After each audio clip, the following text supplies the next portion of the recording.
Hello বন্ধুরা, তোমরা সকলে কেমন আছো? আশা করি সকলেই খুব ভালো আছো।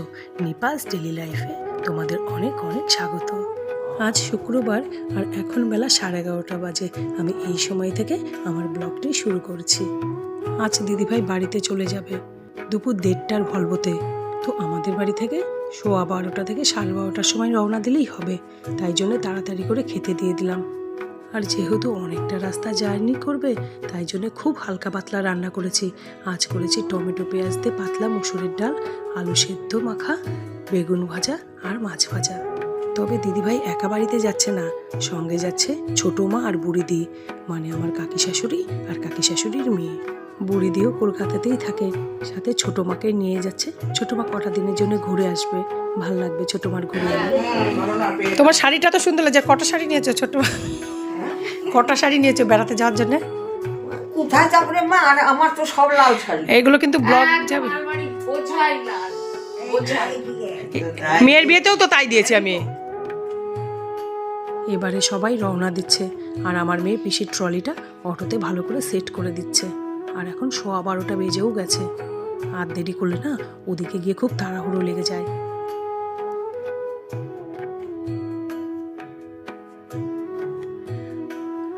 আর আমার ননদের মুখটা দেখো, কান্নায় একদম ভেঙে আসছে।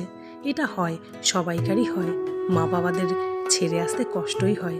আর তারপর যদি মা অসুস্থ থাকে, বয়স হয়ে যায়, তাদেরকে ছেড়ে রেখে যেতে আরও কষ্ট হয়। এখন বেলা 2 বাজে। দিদিভাই যাওয়ার পর টুকিটাকি কাজ তো থেকেই গেছিলো, সেগুলোকে আগে কমপ্লিট করলাম। তারপর স্নান সেরে ফুল তুলতে এসেছি, পুজোটা করে নেব। জানো তো, আজকে না অনেকগুলো হলুদ জবা গাছে ফুটেছিল। একটা গাছে রেখে বাদবাকি সবকটা উঠিয়ে নিয়েছি। শীতকালে যখন এই জবাগুলো অনেকগুলো ফুটতো, তখন একটা দুটো উঠাতাম আর বাদবাকিটা গাছ সুন্দর লাগবে বলে রেখে দিতাম। কিন্তু জানো তো, এখন তো গরম পড়ছে, এই জবাটা আর ফুটবে না বেশি। তাই জন্য এখন শেষের দিকে যখন, তাহলে ঠাকুরকে দিয়ে নিচ্ছি কটা।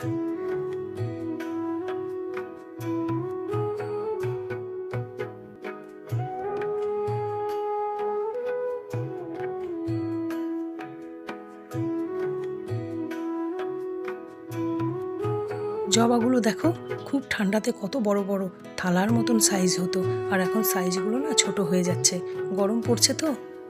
আর এখানে ফুল বেলপাতা কালকের ছিল, অনেকগুলো বড় ফুল বেলপাতা নিয়ে এসেছিল।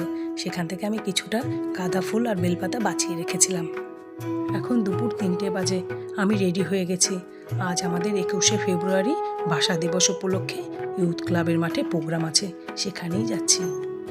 আর আমি তো আগেই দেখিয়েছি বা বলেছি, ইউথ ক্লাবের মাঠ আমাদের বাড়ি থেকে 1-1.5 মিনিটের রাস্তা।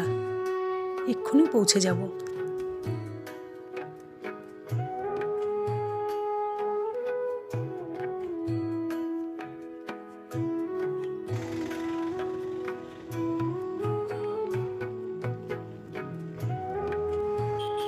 আসার সঙ্গে সঙ্গে পাপিয়াদি আর অনুভাদির সঙ্গে দেখা হয়ে গেল, আর সঙ্গে দাদাও আছেন।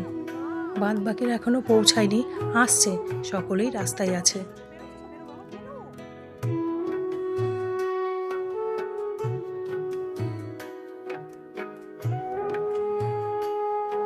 একুশ মানে 8ই ফাল্গুন, ফেব্রুয়ারির 21 মানে জ্বালায় আগুন। ফেব্রুয়ারির 21 বুকে জাগায় আশা। ফেব্রুয়ারির 21 মানেই বাংলা ভাষা। ফেব্রুয়ারির 21 মানেই রাফিক শফিক, পলাশ শিমুল কৃষ্ণ চূড়ায় দেয় দোলা ঠিক। ফেব্রুয়ারির 21 মানেই শহীদ। ভরা পথে হেঁটেছি এতটা দূর, বাংলায় আমার যুগের সূর্য তাপে জ্বলবে এমন লাল যে, সেই লোহিতেই লাল হয়েছে কৃষ্ণচূড়ার ডাল যে। আর এখানে এখন রেডি হচ্ছে সবাই, কারণ আজকের প্রোগ্রামের যিনি প্রধান গেস্ট তিনি আসছেন।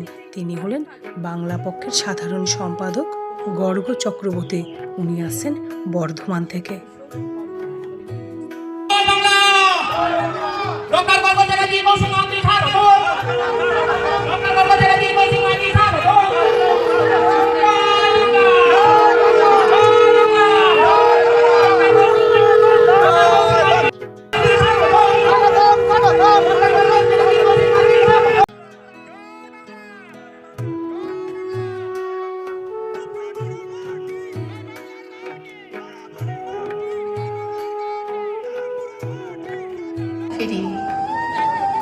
অলৌকিক ও সব ডেট মেরে দেবো।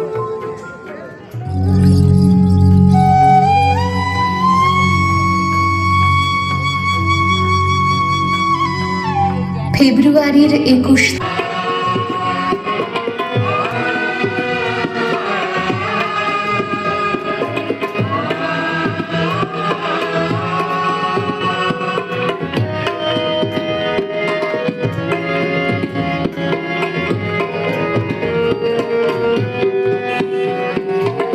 চেতনায় তুমি প্রেরণায় তুমি 21শে ফেব্রুয়ারি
আমাদের পারফরমেন্স হয়ে গেছে, এবার আমাকে বাড়িতে যেতে হবে। এখনও প্রোগ্রামের বহুক্ষণ বাকি, কিন্তু আমার কিছু করার নেই, তাড়াতাড়ি বাড়িতে যেতেই হবে। ওদিকে চুমকিদির ভরসায় মাকে রেখে এসেছি, ওর তো বাড়িতে যাওয়ার সময় হয়ে গেল বলো। আর এই যে এটা শহীদ বেদি, আর কত লোক হয়েছে দেখো, প্রোগ্রাম খুব সুন্দর হয়েছে। আজ সবার উদ্দেশ্যে একটা কথা বলছি, তোমরা যারা ছেলে মেয়েদেরকে ইংলিশ মিডিয়ামে পড়াও তাতে অন্যায় কিছু নেই, দোষের কিছু নেই। ছেলে মেয়েদের উচ্চ শিক্ষার জন্যে, কেরিয়ারের জন্যে ইংলিশটাও খুব প্রয়োজন। তবে এটাও ঠিক, অন্য ভাষা শিখতে গিয়ে, নিজের কেরিয়ার গড়তে গিয়ে কখনোই নিজের ভাষা, নিজের মা, নিজের মাটিকে কেউ ভুলে যেও না। জানো তো, প্রকৃত শিক্ষা তাকেই বলে যে সফলতার চূড়ান্ত চূড়ায় পৌঁছেও নিজের মাটি, নিজের ভাষা, নিজের মাকে ভোলে না। বাই, আবার দেখা হবে পরের ব্লগে। ভালো থাকবে, সুস্থ থাকবে আর সব সময় হাসি খুশি থাকবে।